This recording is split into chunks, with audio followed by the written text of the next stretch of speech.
5 stars, like 4 stars, have been getting worse, except it's not in the way that you think. I am a proud Day 1 Genshin Impact player, and I've witnessed the rise of Bennett, the buffing of Zhongli, the changes to Swirl, and the improvements to Geo alongside the introduction to Dragonspine. And despite all those changes, very few things have remained consistent save for Geo being the worst element in the game and niche supports being bound to constellations. However, neither one of those things is what we're talking about today, though the former may play a larger role than you'd expect. Instead, we need to talk about 5 stars and their gradual decline in value and how it's getting worse over time.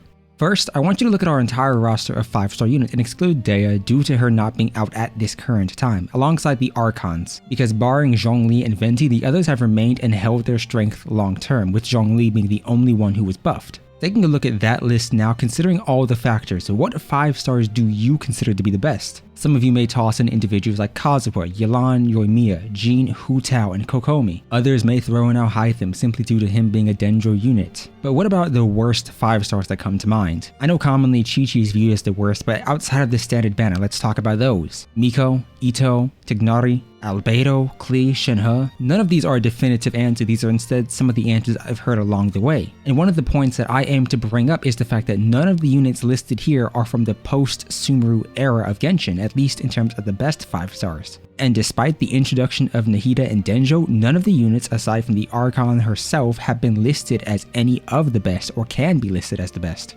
And I understand that the usual response is Dendro and Sumeru are both new and as such can't be fully evaluated, but that's the problem. Not every Sumeru character has been Dendro, so therefore we can judge them in comparison to their counterparts. Cyno, his direct competition and his direct comparison is between Razor and Xiao, as both of them rely heavily on their burst and Razor himself shares the exact same element as Cyno. Nilo, or Nilu, her main competition in her element would theoretically be Kokomi or Child. Wanderer's competition is Xiao and Heizo. With the exception of Wanderer, Cyno and Nilu both heavily depend on their Archon Nahida in order to fully and fluidly work, with Nilo being bound to bloom teams and Cyno needing long field times but also a Dendro support to properly enable him to do his job on an aggravate or spread team. And inherently, this is where the problem lies with some of the Sumeru units. They need Dendro, and not any Dendro, they need long-lasting consistent application. And thus far, the only ones that can supply that are Nahida, and that's it. While Alhaitham himself can supply Dendro, he's meant to be on field at the time. He's not an off-fielder. And one of the walls Dendro is seemingly running into is the lack of support for the element itself, which arbitrarily brings down the value of Sumeru's 5-star units. Unlike the other 6 elements, Dendro lacks any off-field presence without Nahida, and allow me to explain. In terms of off-field application, Electro has Fischl, Radiant Elemental Skill, and Yai's turrets for off-field application. Hydra has both Xingqiu, Yelan, Kokomi, and Barbara. Geo has Albedo and Goro's Burst. Animo has the elemental bursts of Jean, Sucrose, Venti, and Kazuha.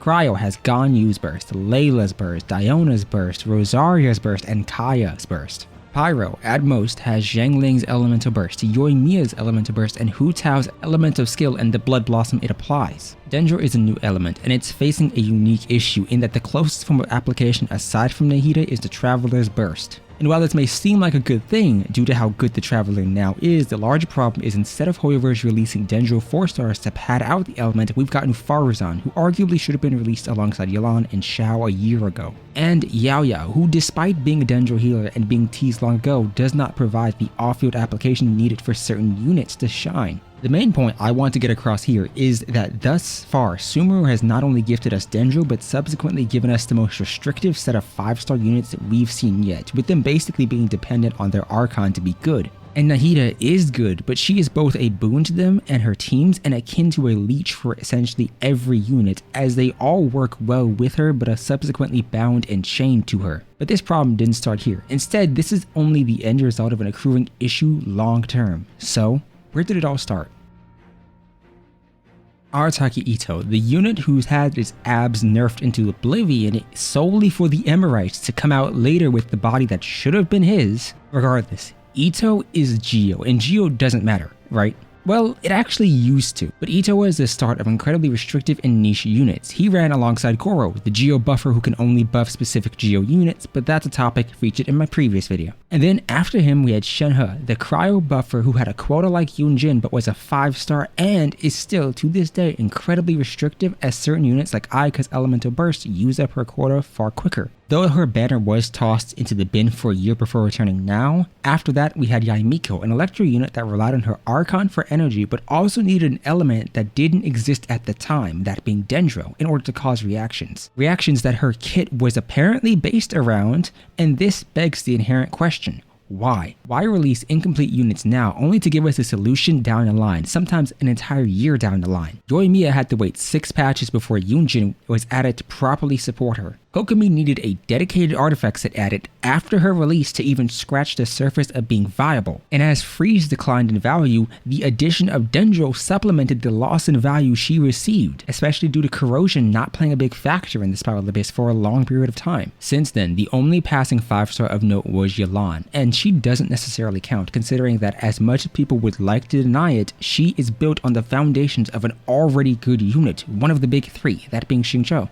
So then that begs the question, what's next? What are we going to do now that every 5-star is either reliant on Nahida or just bad? To clarify, though by now you probably clicked off this video, waifu over meta and just pull who you enjoy are valid statements. However, given the cost of these units remains the same, your waifu and the units you enjoy should be meta, shouldn't they? You shouldn't have to sacrifice strength in exchange for taste, or arbitrarily be required to pull for constellations to make up for your unit's pitfalls. If you've been playing for a while, you may be able to clear the abyss just fine, but that is a luxury for a few people in comparison to the millions who play Genshin and people who continuously try the game out. And consider this, new players join the game daily. Before them are options that are poorly explained, Shenhe, Nilo, Sino, and units who all seem cool but don't work easily, especially with a brand new account. There should be a baseline performance for units on their own, like Ayato in terms of a main DPS. And while niche units are fine, there is a difference between being niche like a Shenhe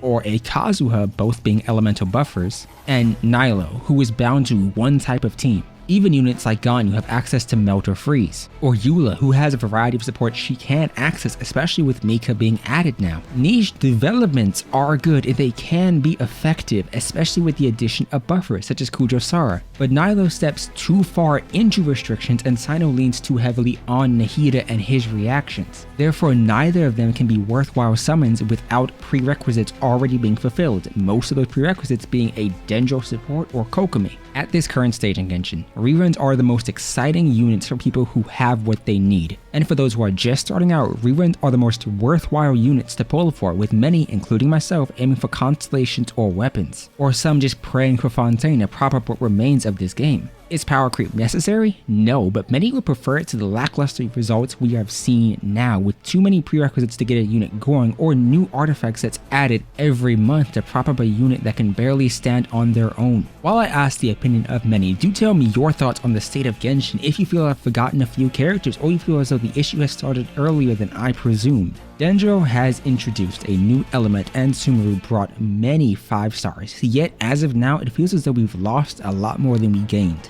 The closest thing we've gotten from Sumeru and Dendro is the reintroduction and increased value of units like Keqing or Elemental Mastery Raiden, but that's just my opinion. Subscribe if you enjoyed, consider joining our Discord server, or if you have a similar mind, consider watching this video on the decline of 4-star units since Sumeru's release.